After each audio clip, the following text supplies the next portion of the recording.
The future of Kotlin, Android, and everything. It's a big title. Now, some spoilers, the everything reference is a Hitchhiker's Guide thing, and it won't really be everything. It's going to just be mobile and the web. That's all. I gave this talk as the Droidcon NYC keynote this year, and I'll be giving a version at Droidcon London as a day 2 keynote next week. Don't sleep in. I promise to get performance on day 2. But this video is a trimmed down version of the talk. I stripped out anything that was NYC specific and some other stuff that perhaps wasn't too critical, but I wouldn't call this YouTube ready. A full-length conference talk is a bit of a slog for a captive audience, at least if you don't feel awkward about walking out in the middle. I can burn 20 minutes before I even get to the main point. But this is YouTube.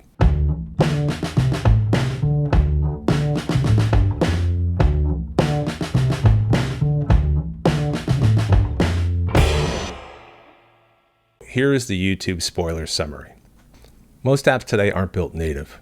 Good enough cross-platform options are generally good enough, but you still need to make a big, risky decision up front. If the result isn't actually good enough, there's not a whole lot you can do at that point before you start talking about a rewrite. And bear in mind, that's 2 apps, not just 1. On the other side, you've got native apps, and maybe you pick native because it's the safe option, or maybe your users are going to love it. But when you get to the end, you might think, well, maybe something cross-platform would have been perfectly fine, but now you have to maintain these 2 apps forever or until you do a rewrite. Anyway, that's what we call the risk cliff. You have to make a big decision up front, but you don't know how it's going to go until the end. KMP and Compose Multiplatform are fundamentally different technologies. Your Android app is a native app. There's no cross-platform involved. On iOS, you can blend some native UI into the shared UI, or you can write a completely native UI and share all the logic underneath.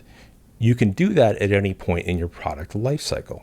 That means no more risk cliff. You don't have to make a big decision up front. That's why I think KMP and CMP should be the default option for mobile. Not another option, the default. The Android community is essential for the success of these technologies. Then I rant about JavaScript and discuss advances in Wasm and the future of KMP, Kotlin, and Compose for the web, which I really think is going to be a big deal. And it's coming a lot faster than you think. That's the everything part. That's the summary, but if you like nuance and some jokes, please watch the full talk. Also, if you'll be at Droidcon London, I'd love to chat, and don't sleep in. Day 2. Come to the keynote.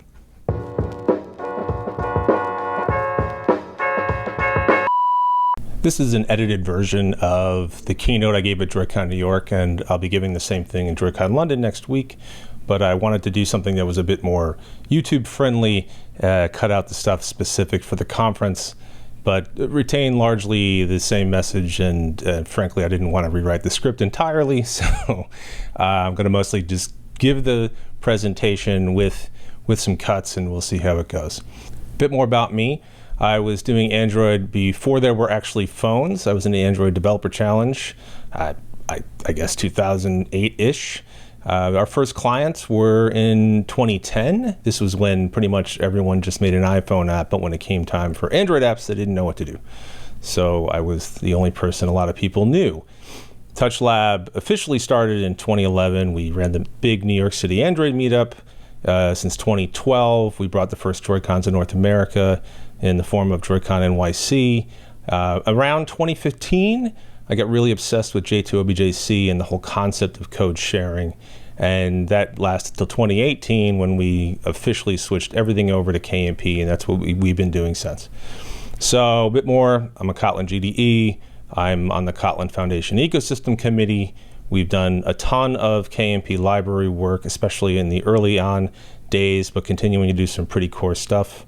And essentially, I've been making Android code work on iOS for almost 10 years. What are Android devs doing 10 years ago and today? And I would say all mobile devs, iOS included, is kind of a similar story. This chart on the bottom, 10 years ago, it's representation of how likely you were to make something native versus not native, depending on how complicated your app was and how sensitive your users were to UX niceness, for lack of a better description. And at the time, most things were made native. And if you go back a couple years before that, pretty much everything was native because cross-platform was just really bad. And especially at the time, mobile was pretty high in the consciousness of the tech world. So a lot of startups were apps. So anything you were making really was likely to be native, and if you weren't to be native, it may not have gone that well, right? Fast forward to today, I would say this chart is even being conservative. It would be more to the right. If you're building some big, really complicated app, something really important, you might do native. Anything else, any other startup, anything happening now is probably picking something else. So a startup in 2014 might say, hey, where are the native devs at? And a few years later, it really started to change. So they might discuss other technologies and maybe do native, maybe not. Fast forward to today, I would say most startups are going to be doing something like React Native or Flutter or everything else, perhaps a web thing, who knows. But it's not like native developers are doing less. The native development discipline has really coalesced around very large apps, very complicated, mission-critical apps for the products that they support. Over time, as less apps are choosing to go native, the ones that are native have become more complicated and require much more specific engineering to make them work. That leads to an interesting outcome. The whole native is dying discussion, which pretty much began when native started and continues to today. It's constantly predicting the death of native. Cross-platform will improve and eventually take over, and native won't be a thing. That's, of course, incorrect. That's not what happened, but the nature of what is native has changed. Certain classes of businesses and products really just depend on native, and the risk of trying to do something else to save a bit of money is generally not something that they would be considered acceptable, with certain exceptions. So the result on the native community I describe as we've entered sort of a Lagrange point where the size of the community hasn't really changed in any fundamental way. It's the gravity has just kind of stayed the same, although what they do has certainly changed. Web and mobile are essential. If you think about when the web started and the hype curve, when web first launched, hype went all the way to the roof about how this was going to change the world, it was going to do all these things, and that certainly happened, right? But the ideas that people had in the beginning were not very useful. And it took a long time for that utility curve to swing up. At the same time, the hype curve has gone down. So like nobody really outside of web dev really sits around and talks about the process of web dev. But the utility, you can't imagine the modern world without the web. It's simply inconceivable. Web dev, along with web itself, is essential. Lots of different frameworks, lots of different takes on it, but fundamentally at the end of the day, it's still JavaScript and the DOM. Mobile had a very similar hype cycle. So when mobile came out, obviously, everything's changing. Oh my God, this is the best thing since Fire. And in the beginning, a lot of apps arguably were not very, very useful, but over time, the utility curve swung up, the hype curve has gone down. Again, if you're not in native mobile development, you probably don't spend a lot of time thinking about the process of native mobile development. Mobile has certainly become essential. For many people, it's the primary way they interact with the digital world, and for a whole lot of people, it's the only way that they do so. But native mobile is not essential to mobile development anymore. We have what we're calling the necessary middle here. And it's the place where you're going to build mobile, you need to build mobile, but you're not going to likely choose a native option. I really formally describe this as any product which needs mobile, but mobile itself isn't really the product itself. This screenshot here is from a system called Epic. It is for your medical data. If you go to a hospital or a medical system that has Epic, it's a really interesting experience compared to going to anything else. You'll get all of your data in there. You're walking out getting notifications about lab results. You can share with different doctors. I'm now going to two different systems that both have Epic, and I can share across borders. It's amazing. However, as a mobile developer, when I use the app, I really have to shut off that part of my brain that wants to circle things and say, this is really not so great. So what happened to this necessary middle? And to me, more importantly, why did it take so long? Arguably, the tech had improved long before a lot of folks were jumping into it and using it. I attribute that to risk. Building mobile involves a very big decision you have to make up front, whether you're going to build native or you're going to choose something cross-platform. And it's a big risky decision because you have to make it before you start, but you won't know how it's going to go till the end. This is what we call the risk cliff. So think back 2016-ish, you have people trying to decide what they're going to build their app with, and it's a relatively stressful conversation. So somebody might throw out React Native as an option, but what happens if you get to the end and it's not good enough? Many times that means you have to do a rewrite, and this was a real concern back then. And not just a rewrite of your app, you have to now write 2 native apps. So it's quite a big decision you have to make up front. Fast forward to now, the conversation goes a little bit differently. The reason is the technology has improved considerably. So the chances that you're going to have to face that bad situation at the end, it's much lower. However, that cliff has not gone away. You're just much less likely to have to deal with it. Good enough is usually just that. It's good enough.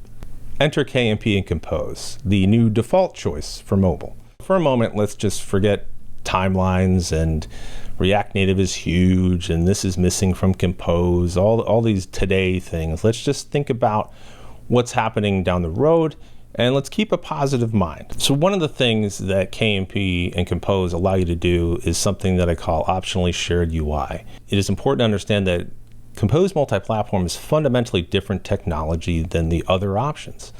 So if you take a look at, say, Flutter and Compose, they're very similar on paper from a technical perspective. They're both declarative UI models. They both render to a canvas, but they differ in one major and critical way: the interop. KMP and Compose were designed to talk directly to Swift and Objective-C, so you can mix these two technologies directly next to each other. The concept of optionally shared UI is that you can mix Compose and native iOS views directly in the same app, even in the same screen or just a handful of views, with the same KMP architecture underneath. And you can do this incrementally. You can make your app as native as you want. This leads to another concept that we have called the 80-20 UI, which 80-20 isn't even a valid measure. It's more than that, but that's just the 80-20 rule. Mostly KMP, but a mostly native user experience. So your users are usually spending all of their time on a few core screens. And then you could take Compose and do everything else except those core screens. So if you take this example here, this is Apple Health, who's probably not considering this. But on the left is the main feed, and although it doesn't look super exciting, I can assure you that there were many meetings around about the radius of that line cap. And on the right is one of their labyrinth of setting screens that people almost never see, and they're certainly not going to care about. Well, you can do all of that with shared UI, do native UI for the core screens.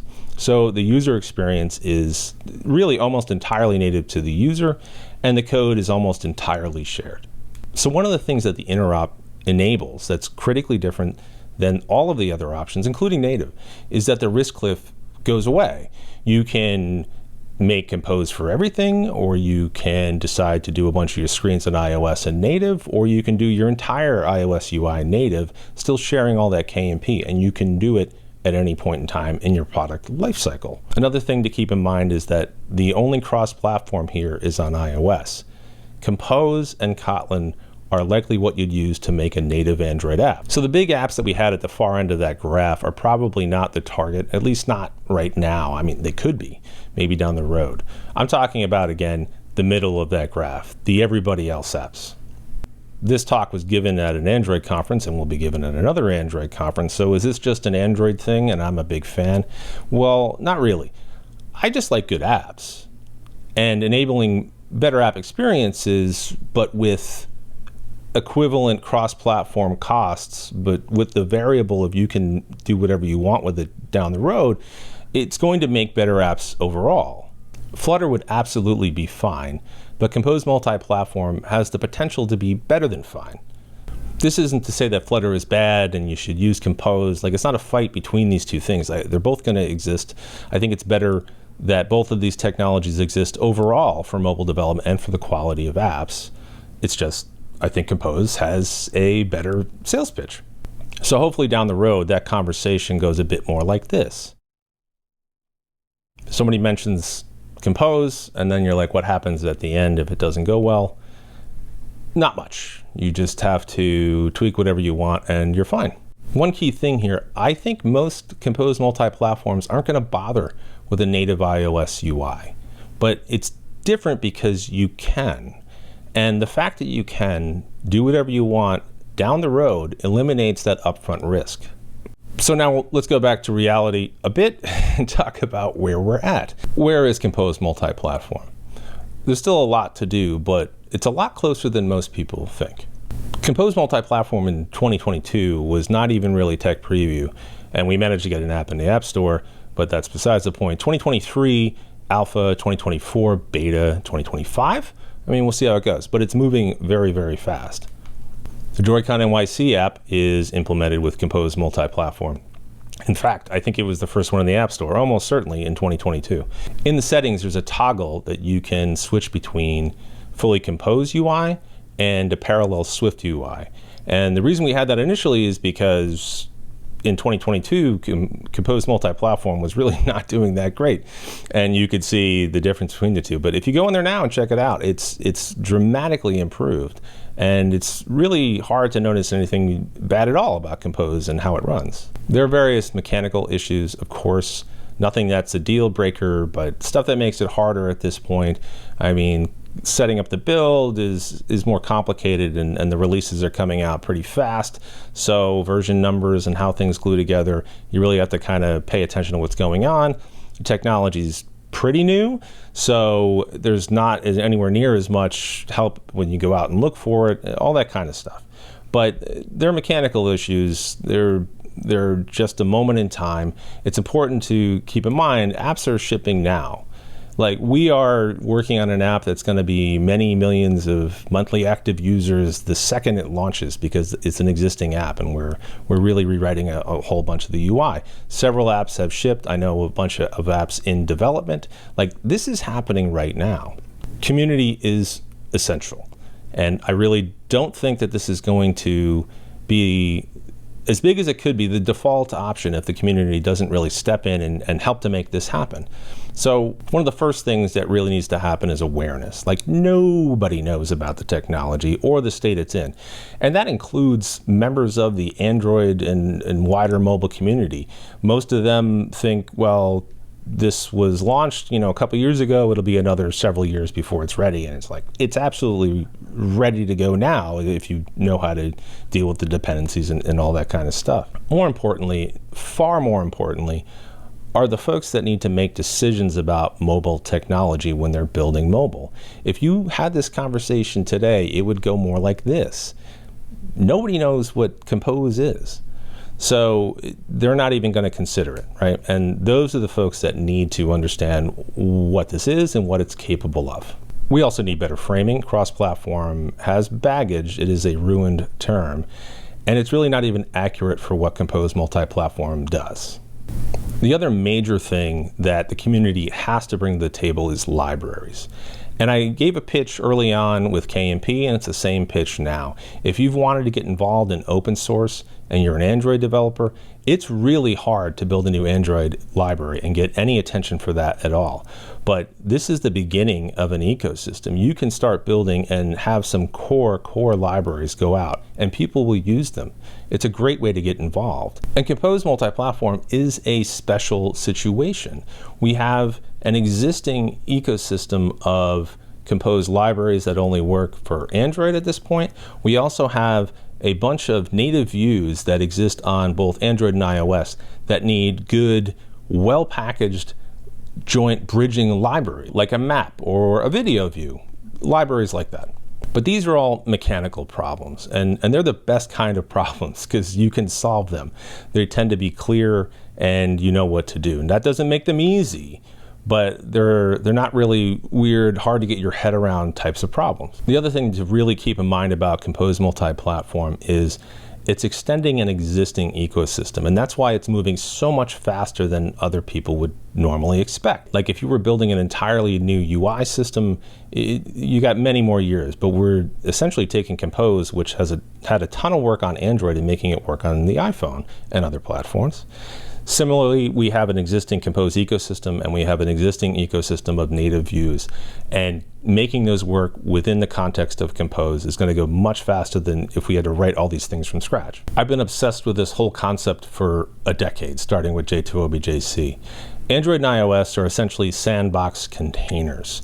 KMP is as native on iOS as any other code. It compiles and runs within the same space. Now with Compose on top of that, it is essentially extending that blendable, shareable, great interop to the UI layer. And you know, finally, it's kind of good to feel like I'm not the crazy person out in the field screaming about something. Other people seem to be catching on, and hopefully they do, because this has just been my obsession for almost 10 years. All the pieces are in place to do this, to bring native or mostly native back to the spaces that it left. And this community, the Android community, is the only one that can really make this happen. There is no reasonable alternative Swift version of this. You know, technically a few attempts, but there's no major orgs involved, and nothing's really moving. The groundwork is in place. Everything is lined up for Compose Multiplatform to make this shift. Now we just need to make it happen. Call to action, part of a good keynote. So what's everything? Well, it's a Hitchhiker's Guide reference, 42, the question. We'll see if that plays better in London next week. But what I'm talking about here is Kotlin, Wasm, and Compose. One of the things that's really irrationally bothered me for years is that everything has to live in the shadow of the web. Mobile had to live in the shadow of the web. Everything cross-platform was like the web, and you had to use JavaScript. And I don't know about you, I could go on and rant about JavaScript, but you know, if you got to add a third equals, well, maybe you need to rethink what you're doing, right? And the open web really meant not IE, but is it really open, right? Like everything else is a sandbox container, and the web is a pile of custom JS-specific APIs voted on by a committee. Like, where's my SQL? I can't have it? Well, someone didn't want it. Like, okay, that doesn't seem to make sense to me. Now, I mean, don't get me wrong, open web is good, but a sandbox container would certainly be better. Cross-platform was all web. Again, JavaScript infects everything. Now, the heyday of that was a long time ago, but it's still huge with React Native. And all non-native mobile essentially meant web. Well, mobile doesn't have the restrictions of web, but you inherit them because now you have to do web stuff. It's crippled architectural homogeneity. You have to live by the browser's rules, or you got to build multiple native apps. You know, we're living in the web's shadow. So when I'm talking about Wasm and Compose, I'm not talking about marketing pages or, you know, light stuff. I'm talking about utility apps. Again, Epic would be a great example because their web app isn't exactly amazing either. And I could see no reason why they wouldn't do something that is aligned with what they're doing on mobile. So we might finally get to answer this question. What happens to JS when you don't need it? I see a lot of reflexive pushback that's like, well, Wasm will never replace JS. It doesn't need to. It just needs to be viable and not, for whatever reason, take much more effort to develop than JS. It should be a better experience, and it very well could be. Of course, over time, things you never expect to happen have happened, right? Now, Adobe, I didn't know what to expect. Flash held up like half the web forever. And I was thinking something more respectful than an ad for whatever the hell Express is. Anyway, JS and Flash are two totally different situations. I'm not saying JS is going anywhere, but big things you never thought might happen have happened. And again, it's happening faster than I think most people realize. Wasm was always a couple of years away, and I think a lot of folks just stopped paying attention. But Wasm GC is going to be the default in all browsers soon, which really opens a door for Kotlin to be able to be run. On top of that, there's this thing called Project Fugu, which essentially wants to make browsers able to do more app stuff. I mean, this is right from the page. Web apps should be able to do anything iOS, Android, or desktop apps can. I agree. That gets us to architectural homogeneity. Essentially, web is a sandbox container for your apps. Mobile may finally cast a shadow back. Wasm as a platform is wide open at this point. There's no clear default language. Wasm doesn't really need a default language, but Kotlin seems like a pretty good option. If you asked me back in 2014, where are we going to be in 2024, I unfortunately probably would have said mostly web. But that's not really where we're at. Native isn't going anywhere, but it can be everywhere. If you'll forgive the abuse of native for a good quote.